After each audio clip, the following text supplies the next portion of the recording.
Salut à tous et bienvenue dans cette nouvelle vidéo. Alors, cette semaine, je vous retrouve dans un vlog couture. Donc, je vais vous emmener avec moi ce week-end dans tous mes projets du week-end. Il y aura pas mal de choses, c'est un week-end plutôt chargé qui m'attend, même si en réalité, je n'ai aucun programme de prévu extérieur. Je ne vais pas sortir, pas voir d'amis, rien du tout. Mais donc, je vais faire de la couture. Pour ne rien vous cacher, donc là, on est samedi 13h. Il y a 15 minutes, j'étais toujours en pyjama et pas coiffée, mais je me suis dit que décemment, je ne pouvais pas vous filmer ce vlog comme ça, donc j'ai fait un effort, je me suis habillée, coiffée et maquillée, et on va s'y mettre tout de suite.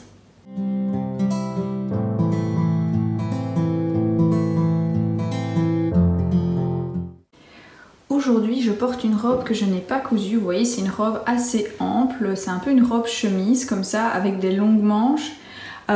J'adore en fait en hiver porter ce style de robe, sauf que je n'ai pas une seule robe comme ça que j'ai cousue moi-même, donc aujourd'hui j'ai décidé de m'en coudre une, et donc mon choix s'est porté sur un patron en particulier qui est le patron de la robe Naïs de Ma Petite Fabrique.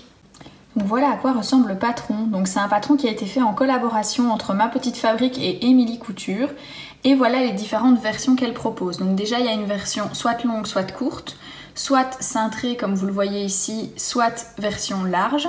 Moi évidemment pour me rapprocher du modèle de ma robe, je vais faire une version large comme ici.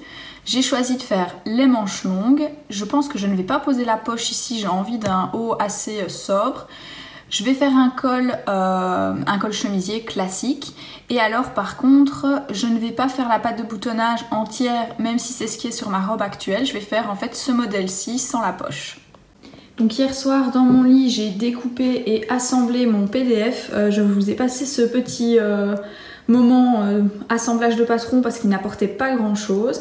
Et alors j'ai décidé de coudre cette robe dans une magnifique viscose de Peacock Fabric. Donc je vous montre ici, voilà la carte, comme ça vous avez le logo. Je vous mettrai de toute façon dans la barre d'infos toutes les coordonnées, toutes les références et le lien vers son site. Donc Peacock Fabric, c'est une société belge qui est basée à Bruxelles, à Saint-Gilles si je ne dis pas de bêtises, qui en fait rachète des tissus oubliés à des fins de stock ou alors à des entreprises qui ont fermé et des choses comme ça. Là, c'est une super belle viscose qui a une couleur moutarde, donc ouais, vous voyez plutôt bien la couleur, avec des fleurs dessus. J'ai vraiment flashé dessus. Et en fait, Peacock Fabric m'a très gentiment proposé de m'offrir cette viscose pour que je puisse coudre un de mes projets dedans. Donc vraiment, merci du fond du cœur. Alors, la dame qui est derrière cette entreprise a aussi une deuxième société qui s'appelle Canojo Design, je ne sais pas si je le dis correctement, et là c'est vraiment, elle crée ses propres tissus et c'est des tissus made in Belgium, et vous voyez, on reconnaît les moules, les frites, les gaufres, la bière, enfin franchement je trouve ça super original, les choux de Bruxelles, donc c'est des tissus hyper originaux, j'aime beaucoup le concept, j'ai pas encore testé mais je pense que je me laisserai tenter un de ces jours par un des motifs pour faire made in Belgium à 100%. Mon week-end couture a déjà été bien productif parce que ce matin j'ai déjà cousu cette petite trousse, enfin petite, elle est quand même assez grande. Alors je l'ai cousue dans un magnifique tissu jacquard, c'est la référence Memphis de chez Studio Walkie Talkie. Ce tissu il m'a été super gentiment offert par Séverine de la boutique Nature et Coton. Donc c'est une boutique qui se trouve à Floref. Si vous êtes dans le Namurois, je vous encourage vivement à aller y faire un tour parce qu'elle a vraiment des pépites. Elle a toute la collection Églantine et Zoé, la collection Atelier Brunette. Pour n'en citer que deux, mais il y en a beaucoup d'autres. Pour celles qui ne sont pas du Namurois, de toute façon, je vous mets son site en barre d'infos et elle livre aussi bien en Belgique qu'en France, donc il n'y a pas de raison de ne pas se faire plaisir. Donc voilà, je lui ai proposé de mettre en avant ce tissu-ci parce qu'il lui en reste. Elle a donc ce coloris-ci et elle a aussi le coloris bleu assez foncé. Je vous mettrai une petite incrustation à mon avis ici dans la vidéo, comme ça vous voyez de quoi je parle. Pour la doublure, j'ai utilisé un tissu qui n'était pas du tout censé être une doublure, c'est une bengaline stretch, mais c'était le coloris qui se rapprochait le plus et je voulais que ça rende bien. Donc franchement, je suis vraiment hyper contente du résultat, ça donne super bien. Je l'ai pas matelassé, j'ai pas mis de thermocollant, j'ai mis un espèce d'entoilage, une watine plate comme ça pour lui donner un petit peu d'épaisseur, mais c'est un tissu qui se tient déjà bien tout seul. Donc je suis trop contente du résultat, franchement je ne pouvais pas rêver mieux pour une petite trousse comme ça.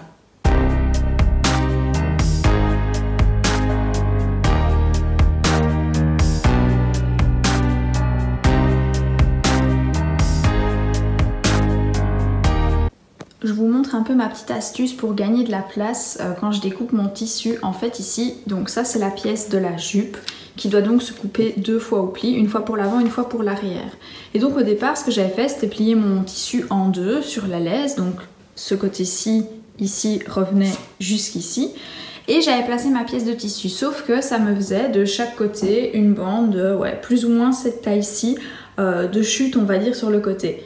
Autant dire que dans cette largeur-ci, qui doit faire quoi, 15 cm je dirais, on ne sait pas mettre grand chose. Et donc ce que j'ai fait à la place, c'est que j'ai coupé mon tissu, enfin j'ai plié mon tissu comme ceci. Vous voyez, donc je suis toujours dans le droit fil, hein, je le respecte. Je l'ai plié en 2 ici, sauf que je l'ai plié uniquement de la largeur nécessaire pour pouvoir venir y placer ma pièce. En gros comme ceci, plus ou moins, d'accord?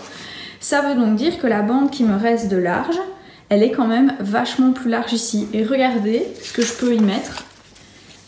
Pas celle-ci évidemment parce que celle-là c'est au pli, mais je peux très bien y mettre mon devant et je peux couper au moins 2 fois mon devant dans la bande. Et je pourrais aussi y placer mes poignées de manche ou cette pièce-ci qui est donc la patte de boutonnage. Donc vous voyez, en fait, je gagne énormément de place en faisant ça. C'est comme ça que je me retrouve à pouvoir économiser du tissu. Alors évidemment, c'est pas possible dans toutes les tailles. Moi, je l'ai fait en taille 34. J'avais une laisse de 145, je pense, pour le tissu. Donc c'était faisable. Après, il suffit de monter d'une ou 2 tailles pour qu'au final, ça ne rentre même plus comme ça. Mais voilà, en tout cas, enfin, moi, c'est mon astuce. Je sais qu'on m'a déjà fait la remarque en commentaire en me disant « Ah, c'est bizarre la façon dont tu positionnes ton patron. » J'essaye vraiment d'économiser au maximum mon tissu. Je vois pas pourquoi ça peut pas être correct vu que de toute façon je respecte le droit fil. Donc voilà, ici vous voyez, surtout que j'ai encore un peu de longueur ici. Donc très clairement, là je vais économiser au moins, si pas plus, 50 à 60 cm de tissu. Alors, je viens de terminer de découper toutes les pièces de mon patron dans la version ils annoncent. Attendez que je ne dise pas de bêtises, je me déplace en même temps. Hop hop hop, version large, jupe courte, manche longue, entre 2,40 m et 2,55 m de tissu. Très honnêtement, j'en ai utilisé je pense 1,80 m, donc c'est beaucoup moins que ce qui était prévu. Il me reste 1 mètre de tissu. Il faut savoir que j'avais au départ commandé 3,05 m parce que je comptais réaliser une robe Place des Arts de Atelier 8 avril. Mais après avoir lavé mon tissu, il m'en restait je pense 2,75 m ou 2,80 m. Et donc je n'avais pas envie de prendre le risque que ça ne rentre pas. Je vous avoue que j'étais à moitié convaincue par le patron parce que je trouvais que c'était assez large. Donc finalement je suis partie sur cette version-ci et au final il me reste encore 1 mètre de tissu. Donc je vais pouvoir faire un deuxième projet. À mon avis pas tout de suite parce que dans 1 mètre... À part un petit haut, je vois pas trop ce qui pourrait rentrer et très clairement, c'est pas la saison des petits hauts pour l'instant. Donc voilà, là je vais aller manger parce qu'il est 14 h et donc on se retrouvera après pour la couture. Bon, je suis un gros boulet, j'ai complètement oublié d'acheter le fil qu'il me fallait pour aller avec le tissu alors que ça fait genre 2 semaines que j'ai le tissu et je suis allée au moins 3 fois dans une mercerie en 2 semaines. Donc je suis de nouveau en route pour aller dans une mercerie. Heureusement il y en a une pas loin de chez moi qui ferme à 16 h donc je vais en profiter. En fait c'est un magasin de machines à coudre et j'ai d'ailleurs fait réparer ma surjeteuse cette semaine là-bas parce que elle m'a complètement lâchée, enfin je vous expliquerai ça tantôt parce que là je suis dans ma voiture et en plus les gens me regardent. Et j'en profite pour aller racheter du papier collant parce que je n'ai plus rien de papier collant pour pouvoir scotcher mes patrons. Lexi, qu'est-ce que tu fais dans le canapé? Hein? Qu'est-ce que tu fais dans le canapé? On se retrouve ce matin, alors je vais pas vous mentir, hier finalement je suis passée voir un pote et j'ai pris l'apéro avec lui, je l'avais plus depuis 1 an, ça m'a fait trop du bien, donc je n'ai plus du tout cousu. Donc on se retrouve ce matin, il est 10 h, je devais normalement aller faire un shooting photo ce matin, mais il pleut, nous sommes en Belgique, donc il est reporté à 14 h 30 en espérant qu'il y ait une petite éclaircie. Si vous entendez du bruit en fond, je suis désolée, c'est Lexi qui mange ses croquettes. Et donc voilà. Donc ce matin je vais en profiter pour avancer un petit peu dans la robe Naïs après mon petit café. Hier je vous le disais dans la voiture, enfin hier vous c'est il y a 2 minutes mais que j'avais dû mettre ma surjeteuse en réparation cette semaine. En fait il y a une pince qui s'est coincée dans la au niveau du porte-aiguille, en fait, les aiguilles sont abaissées, la pince s'est coincée et ça a complètement déréglé la synchronisation, donc plus moyen de surjeter quoi que ce soit. Et j'étais en train de coudre justement le vêtement que je dois aller shooter aujourd'hui, donc j'étais hyper embêtée. Mais j'ai eu trop de chance, je suis allée la porter chez Maison Parmentier à Flawin et je l'aurais porté le mercredi à 17h30 je pense, et le lendemain matin à 10h, tout était réparé. Bon, à mon avis, vous entendez un boucan de dingue parce que Lexi est en train de boire dans sa gamelle, mais bon, on fait avec ce qu'on a.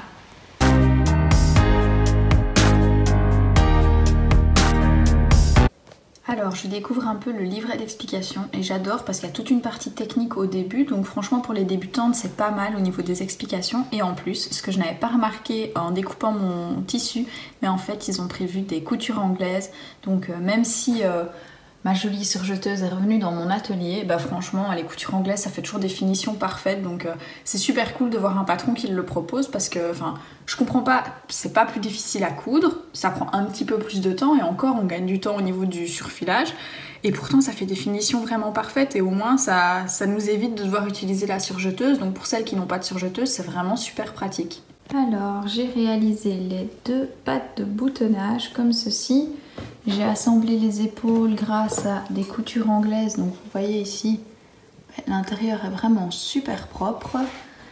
Et je viens de terminer de monter mon col avec le pied de colle. Bon, il y a un petit pli ici qu'il faut encore que je repasse, mais pour le reste franchement le col il est plutôt pas mal. Et donc je pense que la prochaine étape c'est d'assembler le col au vêtement, et en fait une fois qu'on aura fait ça on aura déjà fait le plus dur je pense. Matez-moi ça, franchement ça va être canon. J'adore parce que le col est un peu plus long que ce que j'ai l'habitude de faire comme col. Donc ici j'ai juste fait une petite piqûre morte ici à 8 mm pour maintenir les 2 devants ensemble. Je viens d'assembler endroit contre endroit la jupe, le devant et le dos. Donc là à mon avis, j'ai pas encore lu le truc mais il n'y a rien de chinois, hein. Je vais devoir passer un fil de fronce, 2 fils de fronce ici sur toute la longueur, froncer pour venir correspondre avec le buste et que les côtés correspondent avec les coutures côté ici. Donc rien de chinois à faire. C'est pas la partie que je préfère parce que franchement les fronces, je trouve pas ça passionnant, ça prend du temps, il faut bien les équilibrer, mais bon, c'est pas compliqué à faire non plus. 3 km de fronce plus loin, voilà ce que ça donne, donc c'est plutôt pas mal. Je pense que si je refais ce modèle là, très clairement je diminuerai la largeur des panneaux côté, des 2 panneaux de la jupe parce que c'est un peu trop froncé à mon goût. Mais voilà, les coutures, les raccords sont bien, donc j'ai rien à dire à ce niveau là. Je vais aller manger parce que je pense qu'il va être presque 14h. Et puis après, je pars au shooting photo en espérant que la météo soit avec nous. Croisons les doigts. Et voilà, on a enfin réussi à avoir une éclaircie pour aller faire le shooting photo. Donc là, je viens d'y aller. Je peux évidemment pas encore vous montrer le patron. Il sortira normalement le 1er décembre. Donc c'est le patron de la nouvelle marque Elle et Rosa. Donc je vous mettrai aussi le lien en barre d'infos et je vous mettrai une petite incrustation dans l'image. Bon, je viens de monter les manches. Alors j'ai pris quelques libertés avec le patron. Logiquement, on est censé y mettre une fente indéchirable.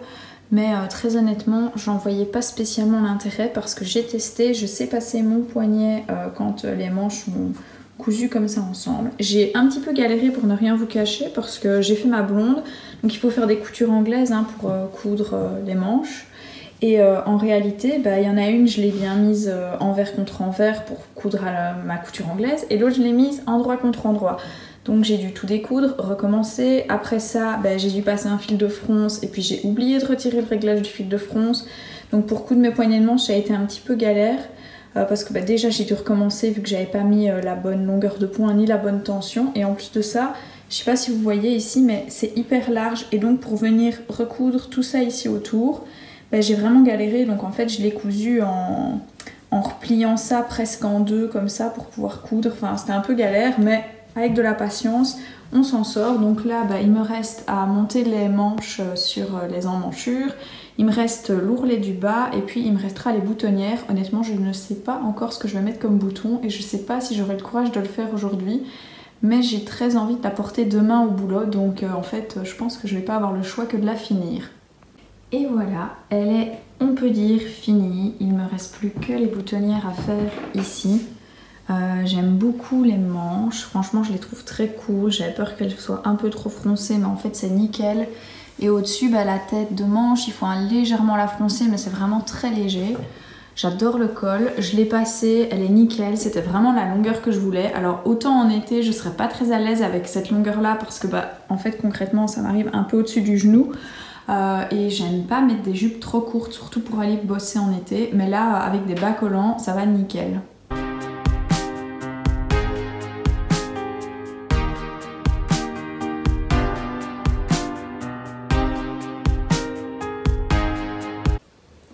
Lundi matin, je vais pas vous faire croire qu'il est 7 h, j'ai de la chance, le lundi je commence à 10 h, donc en douceur. Et ce matin je porte ma jolie robe que j'ai cousue. Bon, j'ai mis un petit gilet parce qu'il fait pas hyper chaud. Et donc là je vais aller prendre mon café et puis on se met en route.